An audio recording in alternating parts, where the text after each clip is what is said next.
کا چراغ ایک ایسا ہی حصہ ہے جیسے کسی لالٹین کے اندر جو ہے تیل کو ڈال دینا. اگر آپ تیل نہیں ڈالیں گے تو لالٹین جو ہے وہ جل نہیں سکتی.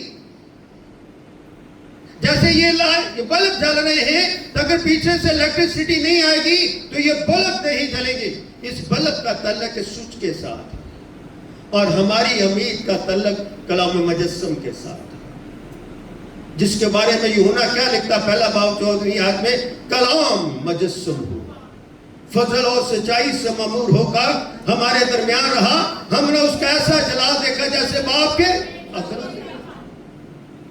یہ کیا ہے؟ یہ خدا کے حضور امید کا ظہور ہے کہ میں نے اس کا ایسا جلال دیکھا. کس کا؟ کلام کا. کیونکہ کیا لکھا؟ کلام مجسم،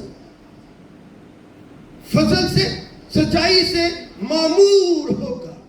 تو خدا کی کیا ہوتی ہے؟ معموری ہوتی ہے.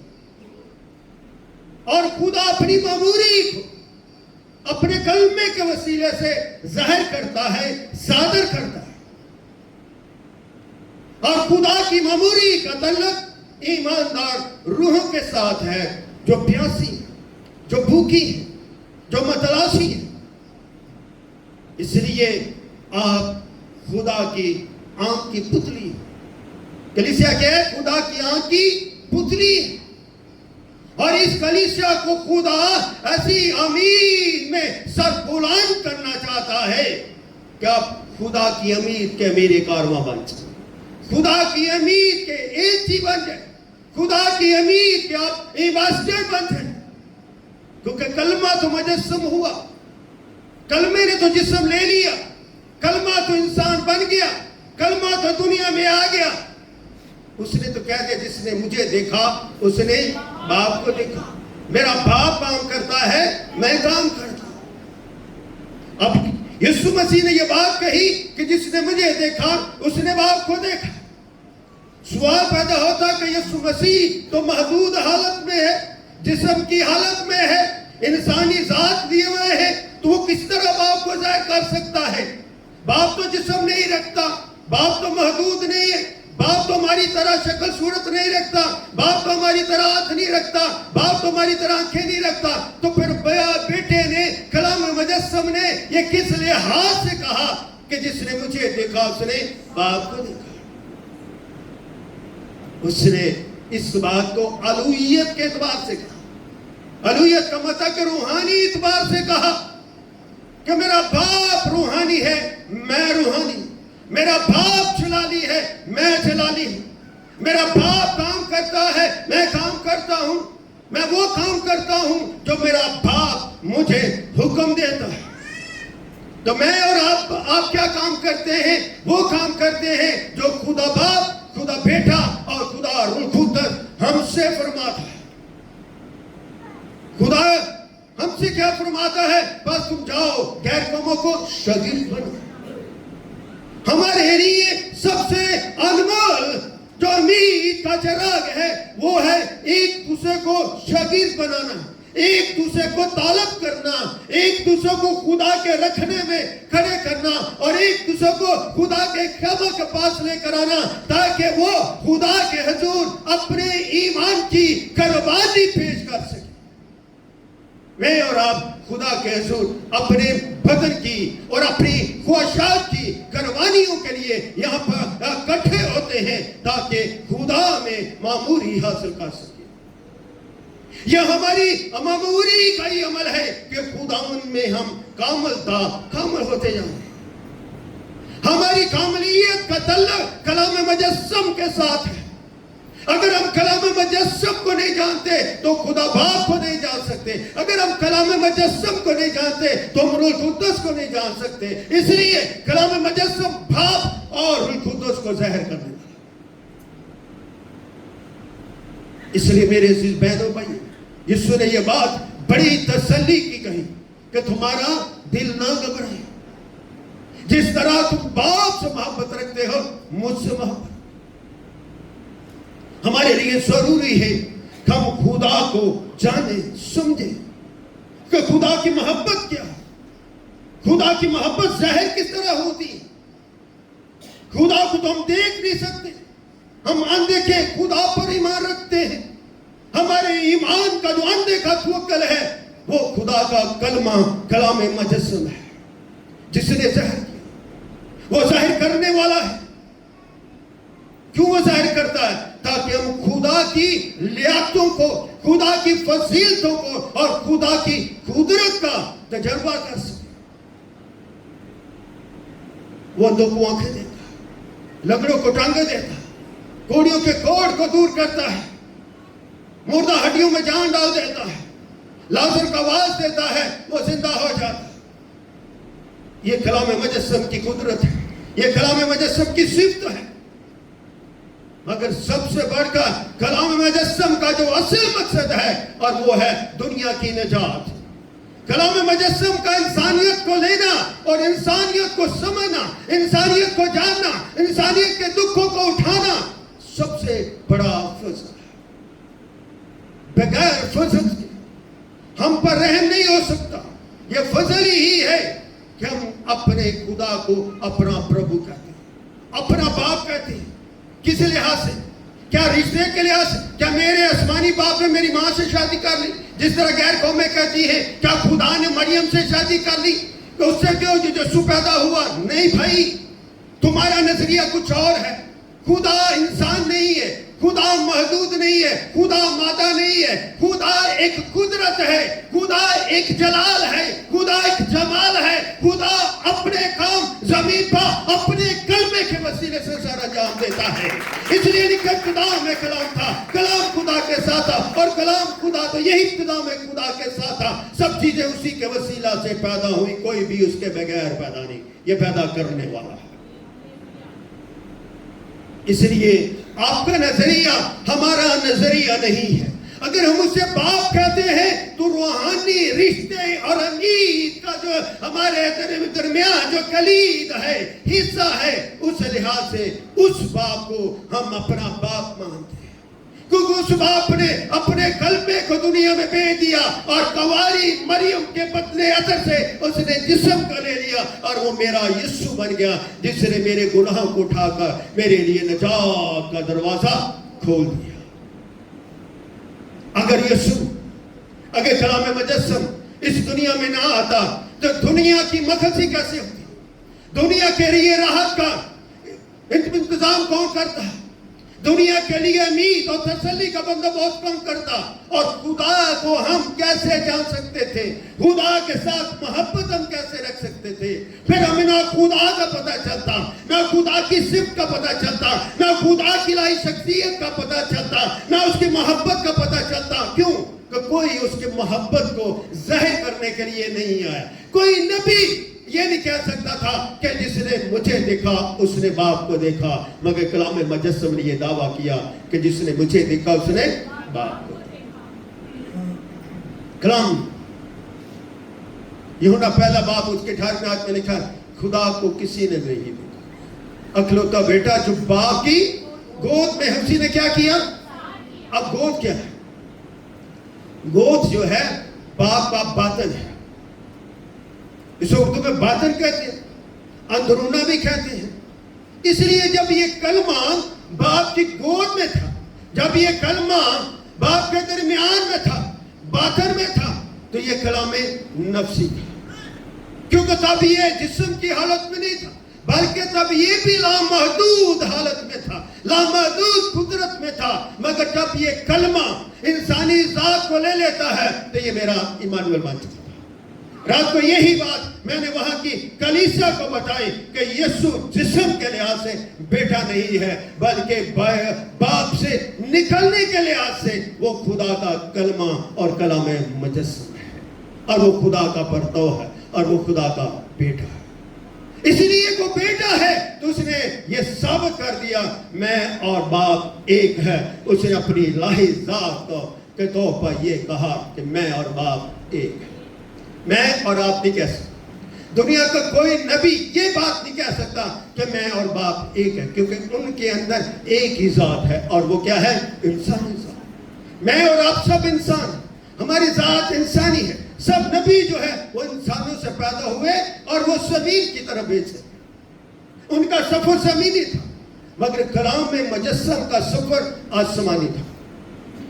خداوند یسوع مسیح کا جو مقصد تھا وہ زمین پر آنا پہلے 2 جملوں میں اس کی حقیقت و ماہیت ظاہر ہو جاتی. کیا ظاہر ہو جاتی؟ حقیقت و ماہیت، یعنی کہ اس کی قدرت اور اس کی عظمت ظاہر ہو جاتی جب میرے مسیح نے اور آپ کے مسیح نے کہا توبہ کرو، آسمان کے بادشاہ نزدیک. توبہ کن کے لیے؟ انسانوں کی. توبہ میں سب شامل ہے، ایماندار بھی شامل ہے، غیر ایماندار بھی شامل ہے، تمام مسرت کے لیے، تمام دنیا کے لیے، کیونکہ توبہ جو ہے عالم کل کے لیے ہے. اگر توبہ نہیں ہے تو خدا نے بتا دیا بادشاہی نہیں. توبہ کرو گے تو آسمان کے بادشاہ تمہارے قریب نزدیک ہے، کیونکہ بادشاہی کا مالک ان کے درمیان. بادشاہی کا مالک کون ہے؟ کلام مجسم ہے جو ان کے درمیان میں ہے، اور وہ امید کا اقرار. وہ کیا؟ میری امید کا اقرار ہے. اقرار کو لکھا مضبوطی سے تھام دیا. مضبوطی کا مطلب ہے کامل ایمان کے ساتھ اس کے ساتھ جڑے رہو. جب آپ کی زندگیوں میں شک پیدا ہوتا ہے تو آپ خدا میں گر جاتے ہیں. شک جو ہے وہ گناہ کو جنم دیتا ہے. ایمان جو ہے اور آپ کی مضبوطی کے حصے کو ظاہر کرتا ہے اور آپ کے اقرار کو ظاہر کرتا ہے کہ آپ خدا پر ایمان رکھتے ہیں، اس کے بیٹے اور اس کے روح القدس پر ایمان رکھتے ہیں. اس لیے آپ کے ایمان کے اقرار میں آپ کے درجات خدا بلند کرتا ہے. درجات یعنی کہ آپ کا ایمان کا جو محور ہے وہ بڑھتا جاتا، اس میں کمی نہیں ہے. کمی اس شخص میں ہوتی ہے جو ایمان لا کر منحرف ہو جاتا ہے، جھوٹ بولنا شروع کر دیتا، سچائی سے دور ہو جاتا.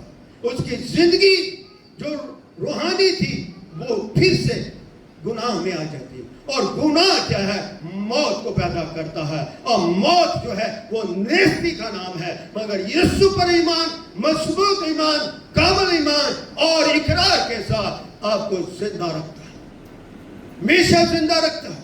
اس لیے آپ زندگی کے مالک کا شکر ادا کرتے ہیں. اور اس لیے ایمان جو ہے، اقرار جو ہے، جو اعتراف ہے، اس کا مطلب ہے کسی چیز کو مان لینا، جان لینا. یسوع کو آپ نے مانا، یسوع کو آپ نے جانا، یسوع کا تجربہ کیا. بغیر یسوع کے تجربے سے آپ اسے کلمہ نہیں کہہ سکتے، اسے بیٹا نہیں کہہ سکتے، اسے ایمانویل نہیں کہہ سکتے. اس لیے آپ کا اعتراف اور آپ کا جاننا اور آپ کا مضبوطی کے ساتھ یسوع کے ساتھ جڑے رہنا اس بات کا اعتراف ہے کہ میں نے اپنے گناہوں سے دور ہو رہا، میرے گناہ یسوع دور کر رہا ہے اور روز مجھے پاک کرتا ہے. کیونکہ میں سونے سے پہلے اپنے بستر میں کیا کرتا ہوں؟ سوچتا ہوں، جانتا ہوں میں نے آج کیا کیا، آج میرے لیے کون سا اچھا دن تھا، کون سا اچھا کام میں نے کیا. اگر میں اچھا کام کرتا ہوں تو خدا میرے اوپر اچھائی کی مہر لگا. اگر میں برا کام کرتا ہوں تو خدا کے ذمہ اپنا اقرار کر لیتا ہوں، میں نے گناہ کیا، خدا باپ مجھے کیا کر؟ معاف کر. جب ہم اپنے گناہ کا اقرار کرتے ہیں تو خدا معاف کرنے والا. اگر وہ معاف نہ کرے تو وہ خدا نہیں ہے. معاف کرنا اس کی صفت ہے، اس کا جلال ہے، اس کا معجزہ ہے. اس معجزے کو روز مانگیں کیونکہ وہ روز آپ کو معاف کرتا. ہم روز گناہ کرتے، آنن فانے گناہ سے. کبھی ہم سوچتے نہیں گناہ کیا، مگر آنن فانا ہماری سوچ کیا کرتی ہے؟ گناہ کرتی. پہلے سوچ کرتے ہیں پھر عمل ہوتا. سوچ ہماری گناہ کو جنم دیتی ہے. اگر ہم سوچ کر گناہ کرتے ہیں اور خدا کے خلاف چلتے ہیں تو خدا کا جو واسطہ ہے اس سے ہم جو ہمارا ہاتھ ڈھیلا پڑا.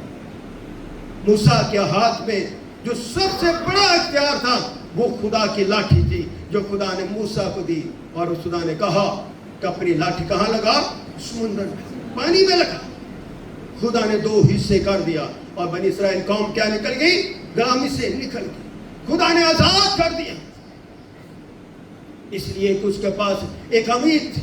لاٹھی کو اس نے مضبوطی کے ساتھ تھاما ہوا تھا اور اس مضبوطی کے اس عصا کے اندر خدا کی ایک قدرت ہے.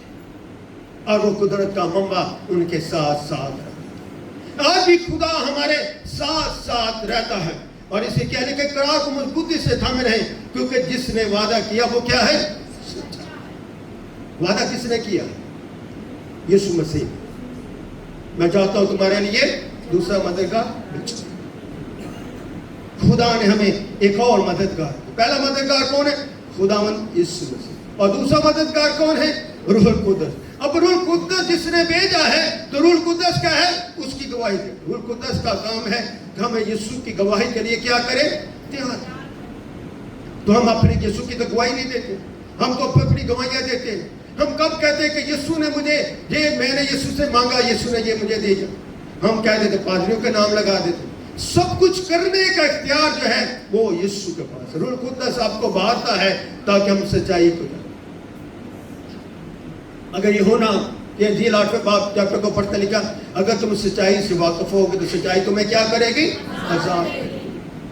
تو جب ہم مضبوطی سے اقرار کر کے ایمان کے ساتھ اقرار کرتے ہیں، سچائی کو جانتے ہیں، تو سچائی ہمیں کیا کرتی ہے؟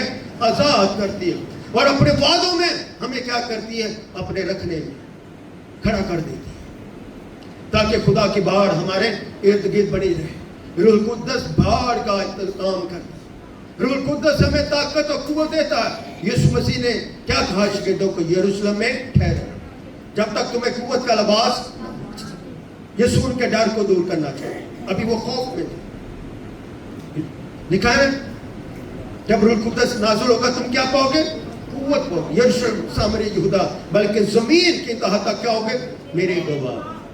یہ کام ہے روح القدس، وہ ہماری کمزوری کو دور کر دیتا ہے، پھر خدا کے لیے، کاموں کے لیے ہمیں کیا کرتا ہے؟ نکالتا ہے، خدمت کے لیے۔ پاسٹر صاحب وہ بھی خدمت کے لیے جاتے ہیں، پاسٹر جہاز وہ بھی خدمت کے لیے جاتے ہیں، بہت سارے خادم خدمت کرتے رہتے ہیں، اپنی اپنی کلیسیا میں خدا کے لیے بھوک رکھتے ہیں، تاکہ کلیسیا کو بیٹھے اور القدس اور باپ کے بارے میں بتاتے رہیں، اور تاکہ زندگیاں کے ترقی کرتے رہیں، اور زندگیوں کے اندر کلام سچائی کا بن کر۔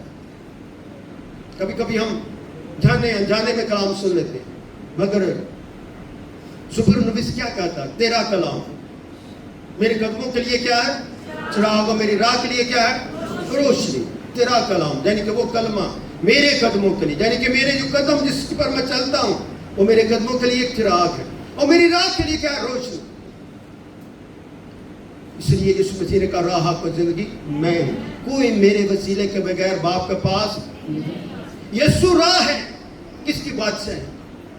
یسوع کو اپنا حقیقی نجات دہندہ مانے اور اس کے ساتھ جڑے رہیں، اور اپنے منہ سے اس کا اقرار کریں، کیونکہ اس نے کہا تم باپ سے محبت رکھتے تو مجھ سے بھی محبت۔ یہ اقرار ہے۔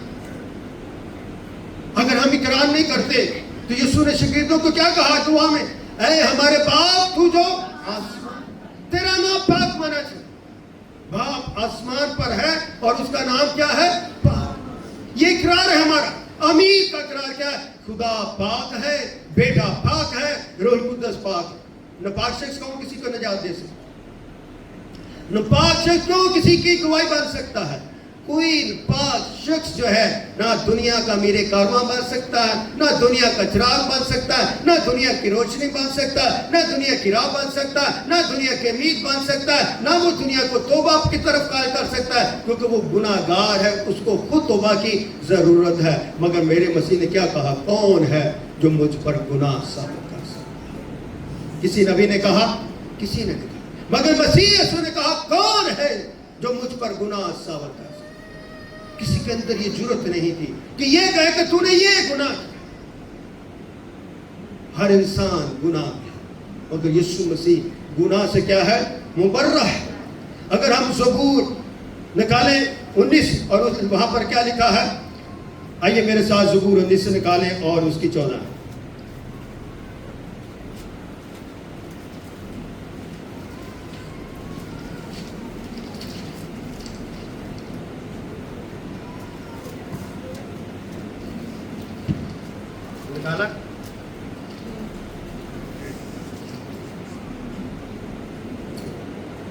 جی، اور اس کی 14۔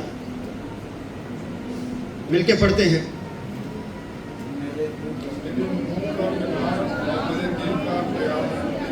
آمین. میرے منہ کا کلام، یعنی کہ میں جو کلام کرتا ہوں اس کے لیے وہ کیا ہے؟ میرے دل کا خیال، میرے ایمان کا خیال. دل کیا ہے؟ میرے ایمان کو ظاہر کرتا. زبور نویس کہتا ہے خداوند میں نے تیرے کلام کو کہاں رکھا ہے؟ اپنے دل میں رکھا، تاکہ تیرے خلاف کیا نہ کر سکوں. اس لیے میرا منہ خدا کے کلام سے پاک ہو جاتا ہے. میری کیا سکتا ہے کہ میں اس کلام کے مد مقابل کھڑا ہوں؟ نہیں، میں انسان ہوں، وہ خدا ہے. میں گناہ گار ہوں، وہ پاک ہے. اس لیے ہمارا اور خدا کا مقابلہ نہیں ہو سکتا. ہمیں ضرورت ہے خدا کی، اور خدا کو ضرورت ہے ہمیں معاف کرنے کی. اس لیے یہ رشتہ جو ہے خدا میں بڑا اہمیت کا حامل ہے. اس لیے کہ میرے منہ کا کلام، میرے دل کا خیال اور تیرے حضور کیا ٹھہرے؟ مقبول ٹھہرے. یہ سچائی. ہمارا خدا میں مقبول ہونا بہت ضروری ہے. اور آگے کیا لکھا؟ اے خداوند، اے میری چٹان، اے خداوند، اے میری چٹان اور میرے فدیہ دینے. یسوع مسیح کیا ہے؟ زندگی کی چٹان. اور وہ زندگی کا فدیہ دیتا ہے، مخلصی دیتا ہے. فدیہ کا مطلب ہے مخلصی، ڈھانپنا، دھونا. ہمارے کرمزی گناہ اس نے دور کیے اور ہمیں زندگی کے انسان بنا کر زندگی کی امید میں زندہ رکھا، تاکہ اس سچائی سے ہم لطف اندوز ہو سکیں. کیا ہو سکے؟ لطف اندوز ہو سکے. ہماری زندگیوں میں خوشیاں رہیں. جب ہماری زندگی میں مایوسیاں آتی ہیں ہم گر جاتے ہیں. ہمیں گرنا نہیں ہے بلکہ زندہ. اس لیے زندہ وہ ہوتے ہیں جو امید کے کارواں میں اقرار کر کے مضبوطی کے ساتھ یسوع کی صلیب کو تھامے ہوئے ہیں اور یسوع کے بیٹے اور بیٹیاں بن کے اس کے نام کو جلا دیتے ہیں. خدا مند آج کے کلام کے وسیلے سے آپ سب کو بڑی برکت دے. خدا ان کے لیے دعا کریں.